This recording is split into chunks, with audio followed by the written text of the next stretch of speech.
আজ আমরা ঘুরে আসব বাংলাদেশের একটি অপরূপ প্রাকৃতিক সৌন্দর্যের গন্তব্যে। পীরগাছা রাবার বাগান টাঙ্গাইল জেলার মধুপুর উপজেলায় অবস্থিত। এটি প্রায় ৩,০০০ একর জায়গা জুড়ে বিস্তৃত, যেখানে রয়েছে প্রায় ১,৫৪,০০০ রাবার গাছ। শুধু রাবার গাছই নয়, এখানে রয়েছে নানা ধরনের ফল ও ফুলের গাছ, যা এই বাগানকে আরো মনোরম করে তুলেছে। এ বাগানের সৌন্দর্য এতটাই অকৃত্রিম যে যত দূর চোখ যায় শুধু সবুজ আর সবুজ। বর্ষাকালে এখানে সবুজের সমারোহ, আর শীতকালে গাছের পাতা ঝরে গিয়ে এক অনন্য রক্তিম সৌন্দর্য ফুটে ওঠে।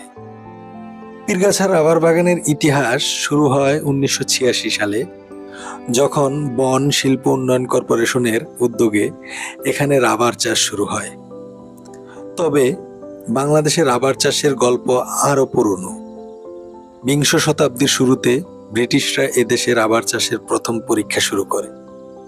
১৯৫২ সালে মালয়েশিয়া ও শ্রীলঙ্কা থেকে রাবারের বীজ ও চারা এনে টাঙ্গাইলের মধুপুরে পরীক্ষামূলক রোপণ করা হয়। ১৯৫৯ সালে জাতিসংঘের খাদ্য ও কৃষি সংস্থা বাংলাদেশের মাটি ও জলবায়ুকে রাবার চাষের জন্য উপযুক্ত বলে ঘোষণা করে।